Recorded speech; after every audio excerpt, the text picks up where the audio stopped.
Halo teman-teman info fotografi, jumpa lagi dengan saya Encecin. Hari ini saya kembali mereview kamera ponsel, yaitu Samsung A51.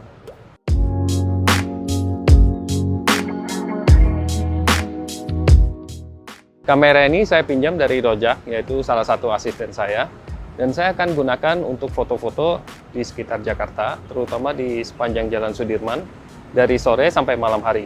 Nanti teman-teman bisa lihat hasilnya seperti apa. Ponsel Samsung A51 ini termasuk kategori mid-range, menengah ya. Jadi kisaran harganya tidak terlalu mahal, di 4 jutaan. Tapi kita bisa mengharapkan spesifikasi yang bagus dari kameranya maupun dari handphonenya itu sendiri. Seperti kamera mid-range pada umumnya, dia punya multi kamera, beberapa kamera.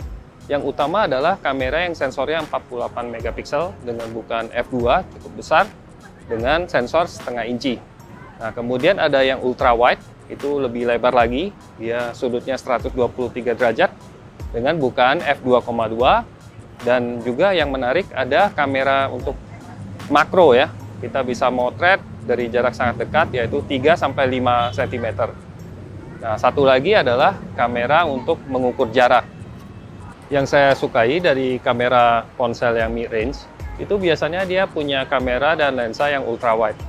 Sehingga saat memotret pemandangan atau perkotaan seperti ini, saya selalu bisa mendapatkan hasil yang lebih dramatis dan memuat banyak hal ya. Bahkan gedung-gedung yang tinggi pun semuanya tercakup di dalam foto. Nah, kita bisa lihat perbedaan antara sudut ultra wide dengan yang sudut yang wide yang biasa.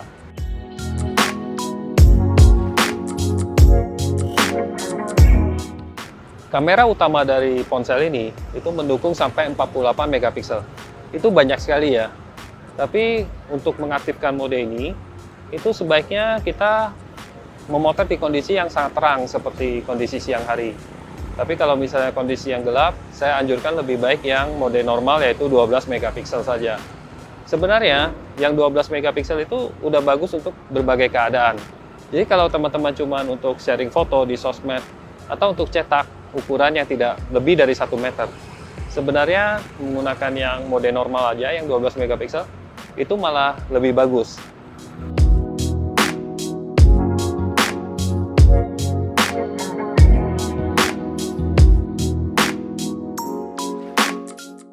Nah, sekarang saya sudah balik lagi ke studio dan saya sudah periksa hasil fotonya. Dan bagaimana menurut teman-teman? Bagus nggak hasilnya? Nah, mungkin teman-teman ada yang penasaran, apakah kamera ini, yang ponsel ini, lebih bagus daripada kamera mirrorless atau DSLR? Nah, kalau saya perhatikan, memang hasil dari ponsel ini udah bagus banget. Tapi kalau dibandingkan dengan kamera mirrorless atau DSLR, dengan lensa yang bagus, tentunya belum setara ya. Karena saat saya zoom, saya lihat hasil fotonya memang cukup tajam, bahkan kadang-kadang terlalu tajam. Tapi detailnya itu nggak serupa dengan kamera DSLR atau mirrorless. Tapi kalau teman-teman cuma lihat di layar saja, wah ini sudah bagus banget. Karena hasil dari ponsel ini, dia itu kayaknya otomatis warnanya bisa jadi lebih cerah seperti itu. Kalau di kamera DSLR atau mirrorless, kadang-kadang kita harus tambah bumbu lagi nih, editing tambahan lagi untuk membuat dia secerah itu. Lalu perbedaan yang kedua yang cukup menonjol yang saya lihat antara kamera ini dengan kamera yang DSLR dan lensa yang bukan besar, itu pada fitur focus light-nya yang bisa membuat latar belakang blur. Kalau hasil dari kamera ini, saya lihat subjeknya itu tajam semua ya. Misalnya saya foto patung kuda seperti ini, terus latar belakangnya itu sangat blur sekali. Dan itu kalau sekilas dilihat, wah seperti pakai kamera DSLR dengan lensa bukan besar. Tapi setelah saya bandingkan, itu ada perbedaan. Dimana kalau saya pakai lensa bukan besar, itu ternyata subjeknya nggak 100% semuanya tajamnya merata. Jadi ada gradasinya, memberikan kesan yang lebih dimensi. Jadi memang belum seperti kamera DSLR dengan lensa bukan besar. Tapi secara sekilas, ini sudah keren ya teknologinya ya. Dengan kamera sekecil ini, tapi bisa bikin latar belakang blur.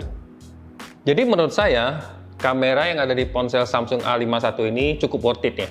Karena dia harganya nggak terlalu mahal, di sekitar 4 juta saja. Dan punya banyak kamera ya, jadi cukup fun ya, cukup menyenangkan untuk digunakan. Dan hasil fotonya rata-rata ya tidak perlu terlalu banyak editing lagi. Saya pikir sudah cerah dan enak dilihat ya, terutama dilihat di handphone yang ini. Karena layarnya juga AMOLED ya, udah jelas banget. Dan juga baterainya cukup besar kapasitasnya, 4000 mAh. Jadi teman-teman bisa pakai handphone ini untuk berbagai aktivitas dan juga motret tanpa takut kalau baterainya cepat habis. Mudah-mudahan video ini bisa menjadi masukan bagi teman-teman yang sedang mencari handphone baru. Dan sampai jumpa di video yang berikutnya lagi. Bye-bye!